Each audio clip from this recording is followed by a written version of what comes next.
cold wind blew through the metal corridors of Garen 3, a deep space mining colony run by alien lords. Lights flickered above, casting long shadows over the dirt-covered floor. Chains clinked. Guards barked orders. Weak workers moved slowly, dragging carts of minerals. No one spoke unless told. No one looked up, but then someone screamed. A young alien woman dropped to her knees, her arms wrapped tightly around a small boy. Her clothes were torn, her skin bruised, her eyes were wide. With fear, she clutched her son like he was her last breath. "Please," she cried out, her voice shaking. "Punish me, not my son." The guard stepped back, confused. They had seen begging before, but not like this, not in front of him. Captain Raylan Kane stood in silence, a tall human in black armor, eyes cold and sharp like a blade. Every alien worker feared him. The woman had only heard stories. Humans were cruel, worse than beasts. And now, one stood right in front of her child. Kane didn't speak. He looked down at her, his face unreadable. His boots were clean, unlike the floor soaked with oil, dust, and pain. Around him, the alien guards waited. One of them spoke up. She disobeyed the work order. Her boy was hiding in the tunnel, lazy and hiding from duty. The woman looked up, her lip bled. "He's just a child. He can't lift the tools." He was only silence. The alien guard shouted, raising a whip. The boy shrank against his mother, hiding his face. His body was thin, ribs showing through his skin. He looked no older than 6. Kane raised one hand. The guard froze. Everyone waited. Lirin, the mother, held her breath. She knew what came next. The stories said humans were cold, that they smiled while hurting others. They used fear as power, but Kane didn't hit. Instead, he slowly knelt down, eye to eye with the boy. "What's your name?" Kane asked softly. The boy looked at his mother, unsure. "Speak," Kane said, again but not angry. "Just calm, to calm." "Rin," the boy whispered. Kane looked at the alien guard. "This is the child you wanted to whip."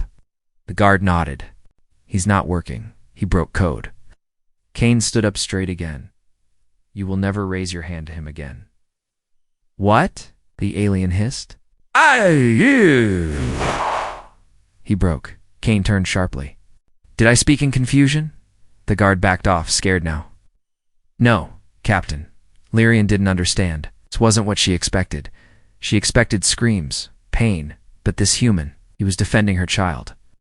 "Get them clean clothes," Kane said. "Food, water, and medicine. I want them placed in the East Wing." The guards looked at each other, stunned. "Do it now," Kane ordered. The guards obeyed, quickly moving away. Kane turned to Lyrian. "Can you stand?" She nodded slowly, unsure if she was dreaming.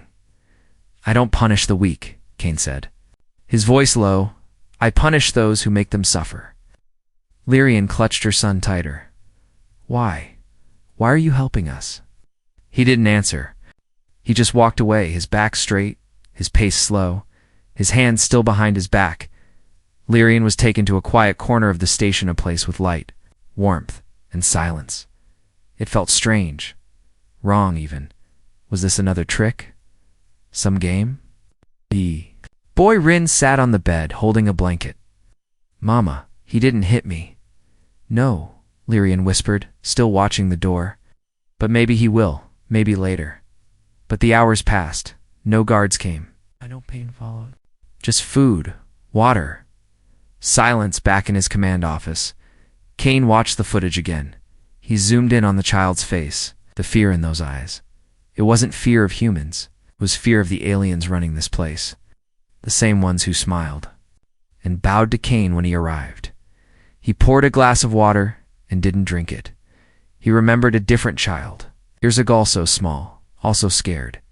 A child Kane couldn't save.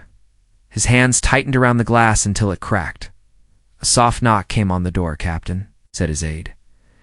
"The alien commander wants your report on the punishment of the slave woman and her boy." Kane looked at the broken glass. "Tell him the matter is being handled," Kane said coldly, "and tell him to stay out of it." "Yes, sir." The door closed again. Kane leaned back in his chair. What are they hiding? He whispered to himself. Then, on the screen, he rewound the camera footage. Just before the guards dragged the boy from the tunnels, he saw something. The boy had drawn a symbol on the wall. It wasn't random. It was a warning. Kane's eyes narrowed. Someone taught him that, he muttered. He zoomed in closer. It was a mark humans used. In war zones, cry for help. But how? Would a small alien child know that? Outside in the cold of space, something was moving in the dark, and Kane knew. This wasn't just about a child anymore. Asterisk, the walls in the East Wing were clean, too clean. No bloodstains, no whip marks, no chains. Lyrian sat in the corner of the small room, her arms wrapped around Rin. She hadn't spoken for hours. She didn't trust this silence. In Garen 3, silence usually meant death was coming. Rin was asleep, head on her lap. His breathing was slow, but his hands still twitched, like he was fighting monsters in his dreams. The door opened. She had it. Was Captain Kane. He didn't come with guards, no weapons drawn. It's a small metal box in his hand. I brought something, he said quietly, placing the box on the table. It's called Kamad. Human medicine. It helps with trauma. Might help him sleep better. She didn't move. Why? He looked at her but didn't answer right away. Then, in a voice that wasn't cold anymore, he said, because no child should sleep with fear in his bones. Lyrian blinked. Ow. That voice didn't belong to a killer. Eat something, Kane said, pointing to the untouched food. Ow. Be back soon. He left, locking the door behind him not to trap them, but to protect them. Outside in the control tower, Kane pulled up restricted files. He wasn't allowed to dig this deep without permission, but he didn't care. Garen 3 was supposed to be a mining colony, monitored by the United Species Council. But the more Kane read, the more he realized the colony had become a prison for the forgotten. Slaves weren't just being overworked, they were being erased. Children were listed as lost in transport.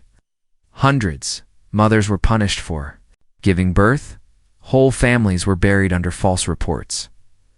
Kane's jaw tightened. One file showed a list of secret payments. Bribes sent from the colony governor to off-world commanders, even human ones. Someone had been paying to keep this quiet for years. He heard a sound behind him. It was Lear. She had followed him, her feet bare, her hands trembling.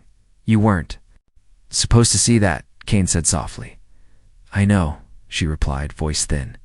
They always hide the truth. They say we are weak, worthless. He turned to her. But you've kept your son alive in this place. That's not weak. Her lips trembled. They told me if he stopped working, he'd be thrown into the trash.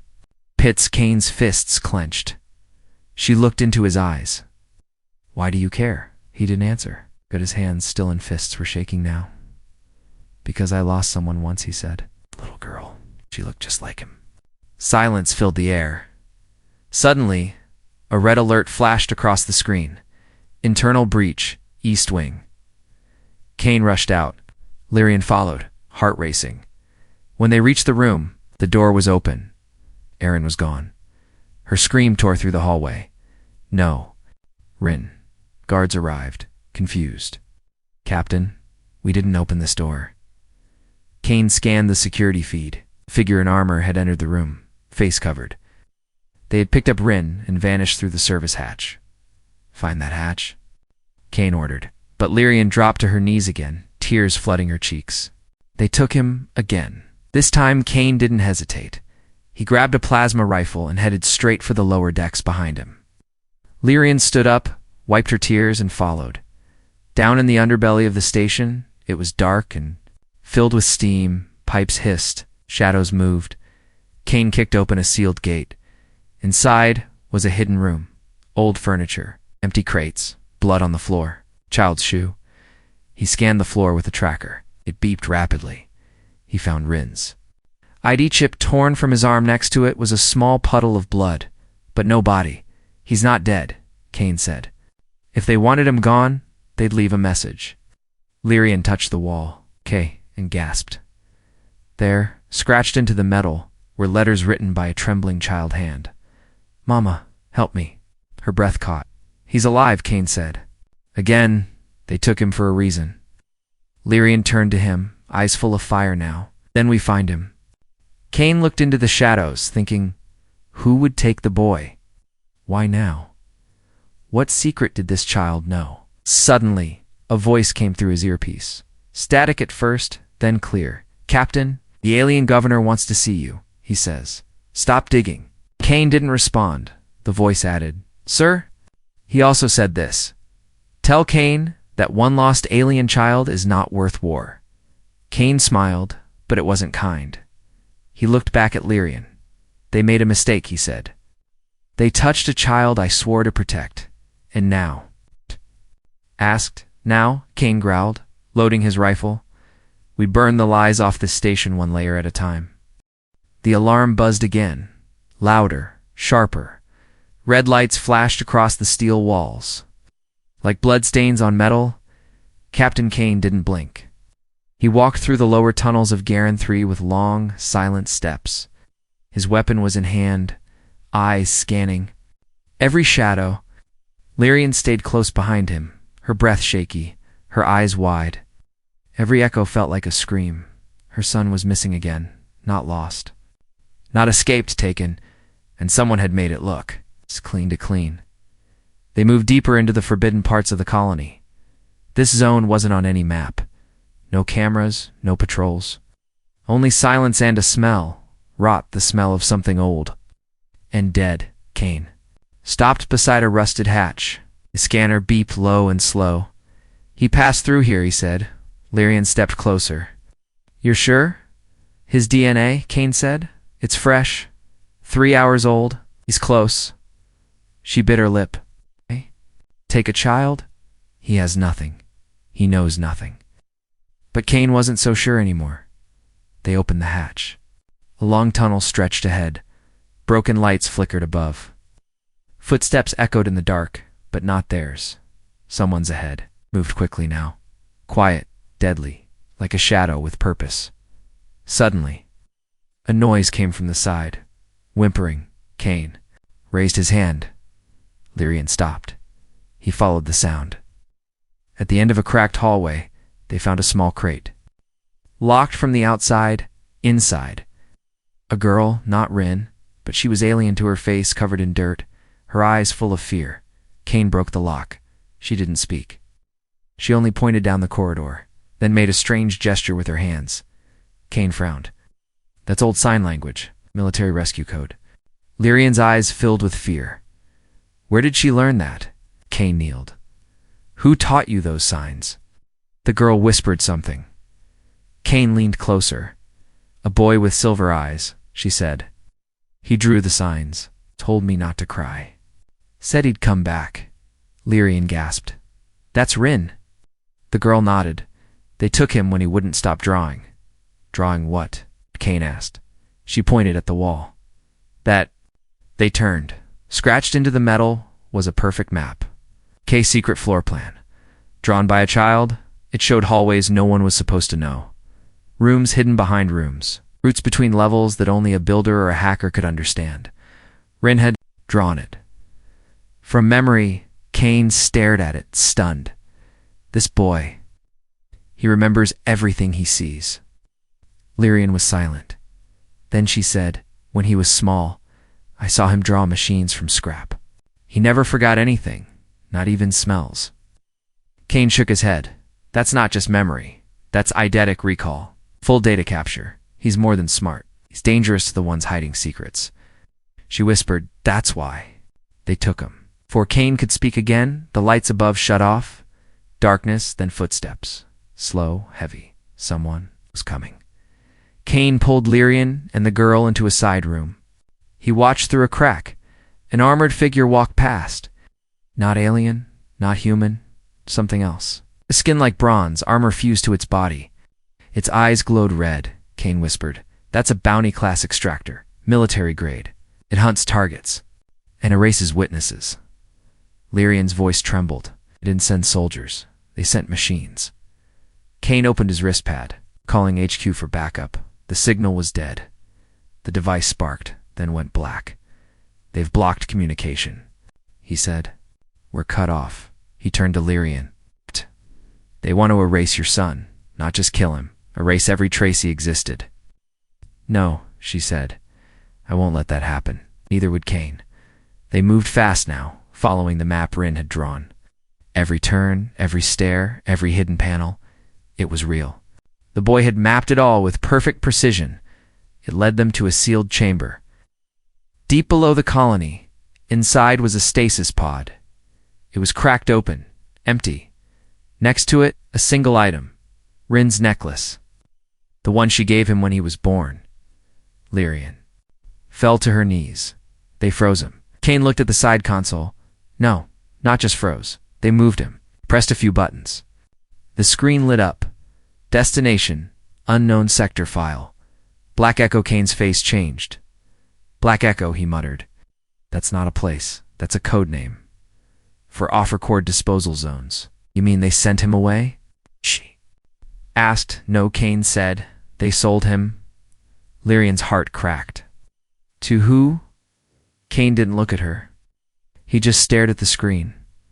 "To someone who wants a living weapon, with a child's face." Just then a transmission crackled. "Through the dead comes." It wasn't from HQ. It wasn't from anyone on record. A deep voice whispered through static. "He remembers too much. Stop chasing, Captain, or you'll lose more than a boy." Kane's jaw tightened. He looked at Leon and said only one thing. "Then I'll chase them through fire." Asterisk. The lights on Garen 3 dimmed without warning. One by one, the corridors fell. Dark, like the colony itself was trying to hide something. Captain Kane stood in the data chamber, cold sweat on his back. Lyrian stood beside him, her hands trembling, still holding Rin's necklace. Behind them, the rescued alien girl sat quietly, drawing patterns on the floor with her finger shapes that matched the hidden map Rin had made. He remembered everything. Kane said, almost to himself. "Even the roots we never showed anyone." Lyrian asked quietly. "How could a child know things the leaders tried so hard to bury?" Kane turned to the control screen. The file labeled Black Echo blinked in red. Cracked it open. A wave of encrypted text poured across the screen, words that didn't belong to a mining colony. Military orders, genetic tags, experiments, and then a project name appeared. Project Mirror Mind, lined closer. "What is that?" Kane's voice dropped. "A banned Terran experiment, decades ago. Earth scientists tried to create children. Who could remember everything? Not just pictures, but codes, data, sound, languages. Even encrypted material just by seeing it once." Lyrian's mouth went dry. "You mean like Rin?" "Yes," Kane whispered. "But all the human test subjects. They died. Their minds collapsed. Project was shut down, erased from history. But Rin's not human," she said slowly. "No," Kane nodded. "Which means someone copied the project and used alien children instead." She stepped back, horrified. "He was born in a refugee camp. He was never in a lab." Kane looked straight at her. "Are you sure?" Lyrian froze. There was a memory, small, sharp, buried. When she gave birth to Rin, she remembered nurses whispering behind glass, needles, strange scans. Things she didn't understand. She thought they were helping her. She didn't know they were helping themselves. Kane scanned the final pages of the file. Subject 11A. Hybrid memory carrier. Extreme recall. Implanted during fetal phase. Monitored. At distance, the image attached was RIN. Tears filled Lyrian's eyes. "They used my son like a machine." "They used you too," Kane said, "as the perfect cover. A poor mother. No records. No suspicion." Lyrian sank to the floor. Her body shook, but no sound came out. Kane reached down, placed a hand on her shoulder. "Listen to me," he said. "He's not a weapon. Not to me. Not to you. He's just a child. You bring him back." She looked up, her face full of pain and fire. "Then let's burn this secret to the ground." They moved fast now. Following the last signal the stasis pod had sent, Kane traced it to a decommissioned tunnel once used to send trash into deep space. But the data showed something else. These weren't garbage drops. They were people. Children. Marked for removal. Lyrian covered her mouth. They threw them away.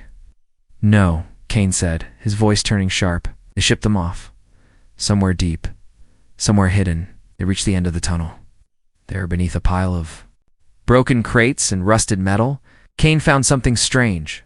A wall that wasn't a wall. He tapped it. Hollow, he scanned the side. A hidden panel revealed itself.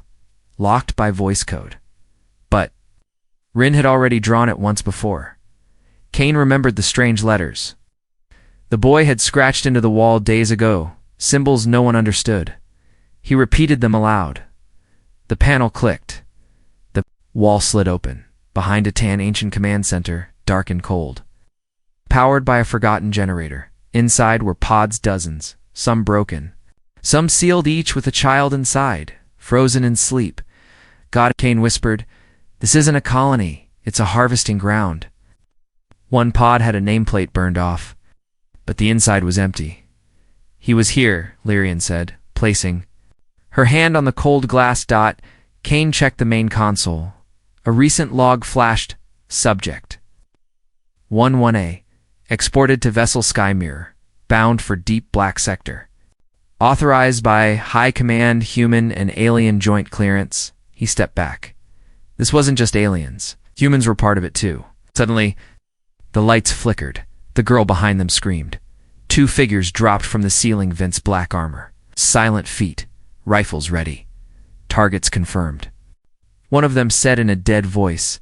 Kane moved fast. His rifle fired first. One shot. One. Down. But the second one fired, back hitting the console. Blowing it apart. Flames burst. Lyrian grabbed the girl and ran. Kane followed, dodging bullets. They raced back through the collapsing tunnel, fire chasing behind them. The last thing Kane saw, before sealing the exit, was a mark on the assassin's helmet. The same mark Rin had drawn in blood. He wasn't just remembering things. He was sending a message. The sky above Garen 3 was black, and starred. Captain Kane stood at the edge of the hangar, staring at the old scout ship in front of him.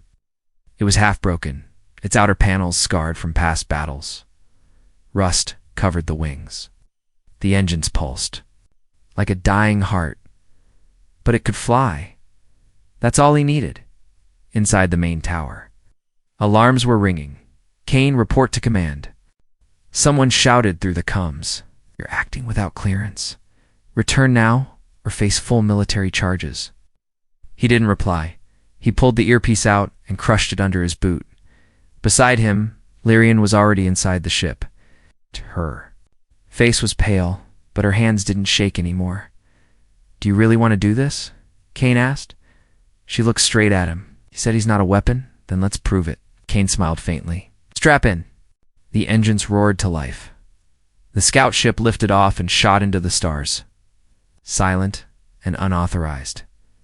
Inside the ship, Kane opened a sealed folder from his private archive. It held only one thing. A red-coded map of the deep black sector. A region so dark it wasn't on public star charts. It was used by criminals, smugglers, and secret operations.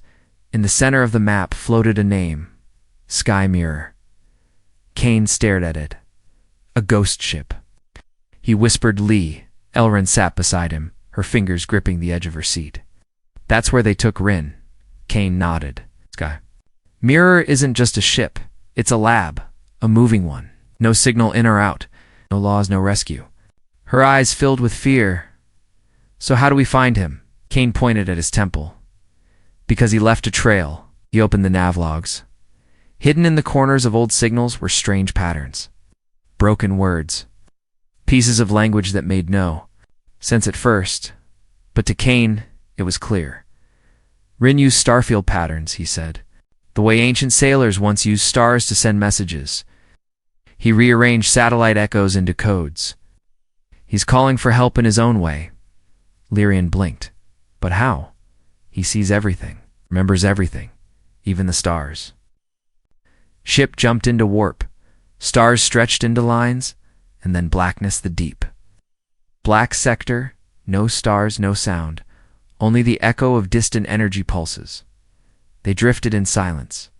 Then a shape appeared in the dark. A giant, mirror-like vessel. Black glass, smooth and deadly. It floated with no lights, no signal. Kane whispered, "Sky mirror." It looked like a shadow pretending to be a ship. Lyrian's voice trembled. "How do we get in?" Kane pointed to a crack in the hull, small, almost invisible. He drew it on the map. He said, "It's an emergency vent port, big enough for one ship. If we go slow." They slid the scout ship into the crack. It was tight. Metal scraped metal. Alarms inside their ship began to blink red. "Something's jamming us," Kane muttered. The power flickered, and then everything went black. Systems dead. Engines stopped. Kane grabbed the flashlight. Manual suits. Said we go in by foot. They climbed into old rusted spacesuits. No comes. No heat. Just oxygen tanks and the sound of their own breathing. They opened the hatch and stepped into the sky mirror. It was cold inside. Too cold. Every surface reflected their faces. Walls, even the floor. It felt like the ship was watching them. Kane led the way, rifle in hand. Lyrian followed, holding tightly to the light. Then, a voice very faint, a whisper across the hallway. "Mama." Lyrian froze. She turned. "Rin." No reply, only silence. They moved deeper. Then came the room. A giant lab, rows of stasis pods, monitors, tables filled with wires and needles. In the center he sat inside a glass room, hands tied, eyes open. Not crying, just watching. Kane moved toward the controls. "Wait," Lyrian said. Something was wrong. The boy's eyes looked strange, too calm. Too still. Suddenly metal walls dropped. Traps the room began to shift. Kane fired at the glass, but it didn't break. Then the speakers activated. A cold voice echoed, "You shouldn't have come. This is bigger than a child. This is about evolution." Kane stepped forward, shouting, "Let him go." The voice laughed. "He's the future. You are the past." Lyrian banged on the glass. "Rin, Gup, it's me." I mouthed 2 words. "Help me." Kane raised his gun again, and this time he fired at the ceiling. Sprinklers. Burst. Electric sparks rained. The lights died. And in that moment, Trin moved. He slipped his hands free. The trap had failed. He wasn't broken. He was pretending. Waiting, Kane shouted, "Get him out! Now!" But before they could move, a metal door slammed shut. A countdown began. 10, 9, 8, and Kane realized this ship wasn't a lab anymore. It was a bomb. *765. The red countdown blinked across every screen inside Sky Mirror. The sirens howled like lost souls. The floor vibrated under their feet, Captain. Kane didn't wait. He smashed his shoulder against the emergency panel beside Rin's chamber. Sparks flew, but the door stayed locked. Lyrian cried out, "We have to get him out." Kane fired 3 more shots at the control core. Sparked, groaned, and finally the glass slid open. Rin stumbled into his mother's arms. He was cold, thin and weak, but alive. "I knew you'd come," he whispered.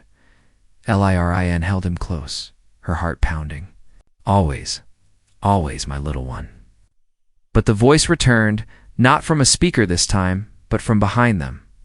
Well, a tall figure stepped out of the shadows, clad in a robe made of dark metal plates, half Phalian, half machine. His eyes glowed blue, his skin was pale like bone. "You made it," he said, smiling. "I didn't think you'd reach this far." Kane aimed his rifle. "Back away." The man laughed. "You have no idea what he is, do you?" "He's a child," Lyrian said, stepping between them. "He's a weapon," the man said. "The final one. Not built to destroy, but to remember."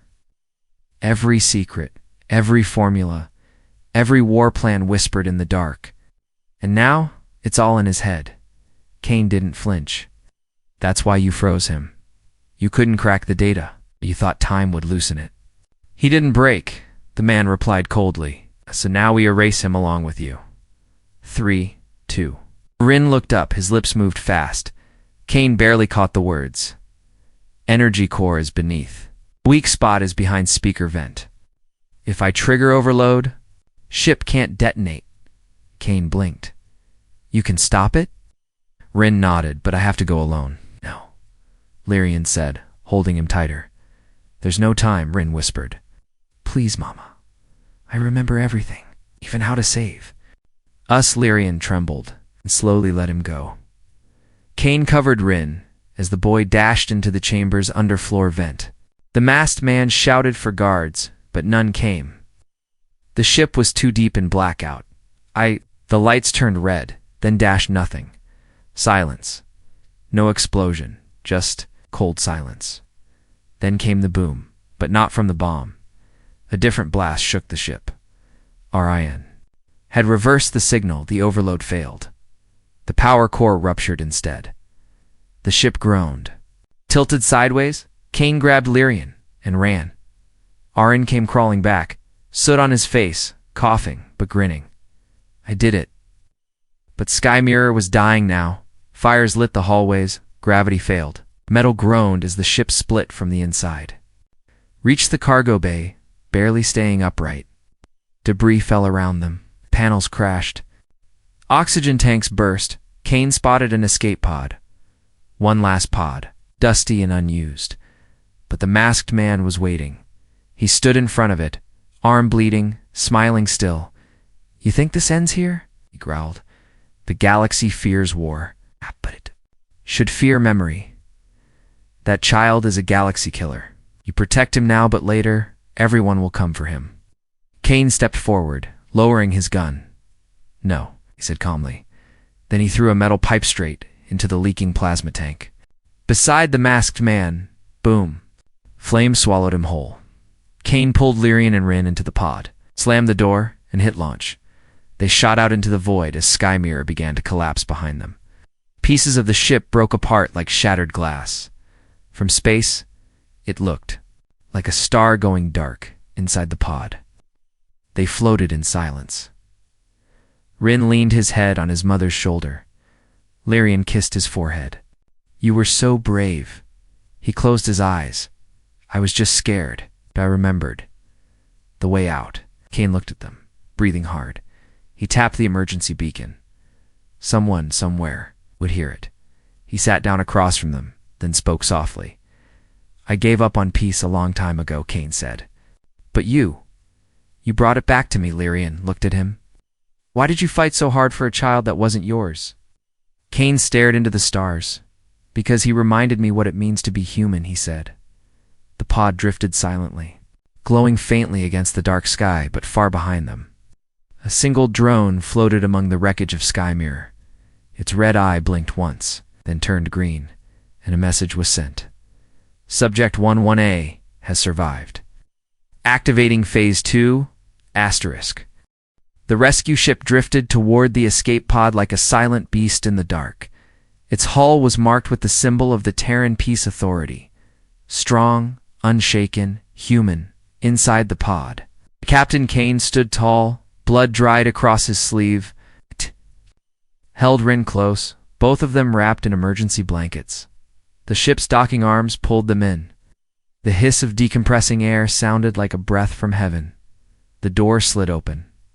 Uniformed officers aimed rifles inside until they saw Kane. Everyone lowered their weapons. The lead officer saluted. Sir, we thought you were dead. Kane stepped out slowly, his voice calm but sharp. Not yet, but you're about to wish I was. They looked confused but obeyed. As medical teams moved in to check Lyrian and Rin, Kane walked straight. To the command deck? His voice echoed through the ship. Broadcast to all sectors, he ordered. Every race, every station, public channels, no encryption.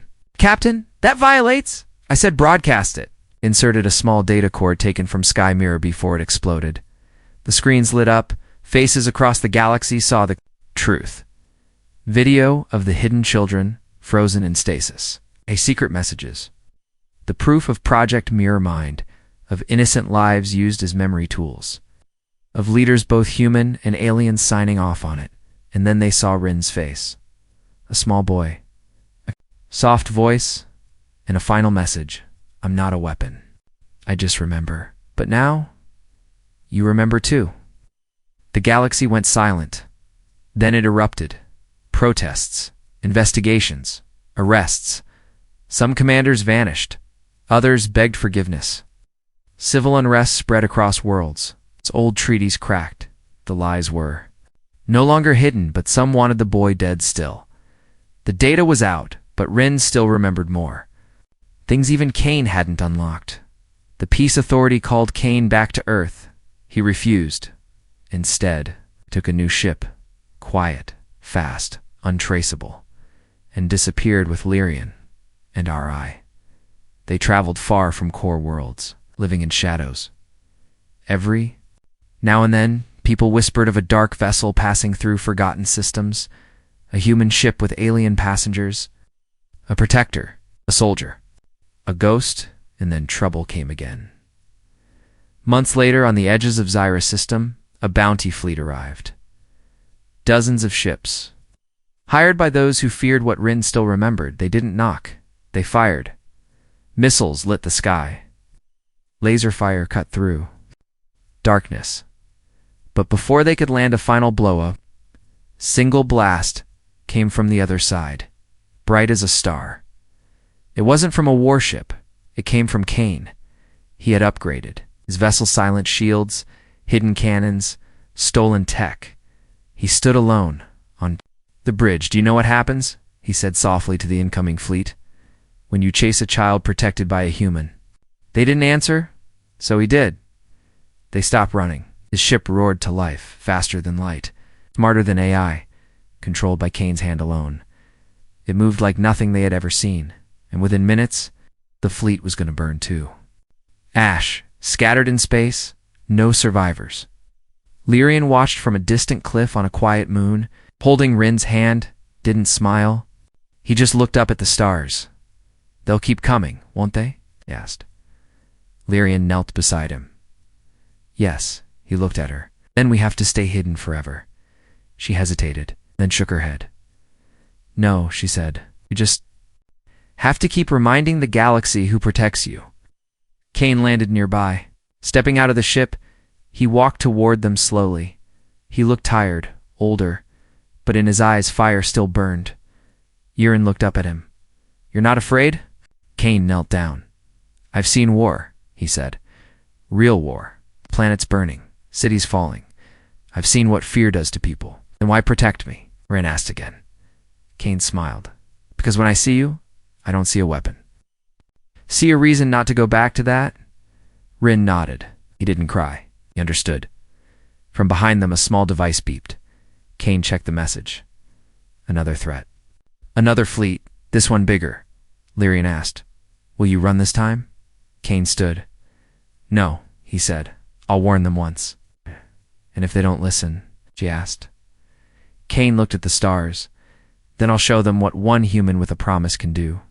He walked back toward the ship. The lights lit up, the engines hummed, and as the family stepped inside, the doors sealed behind them. The stars welcomed them again. But now, the galaxy wasn't watching just a boy. It was watching the man who stood between that boy and the end of peace. A man with fire in his heart. A man who once said nothing, but now spoke with fury and the galaxy.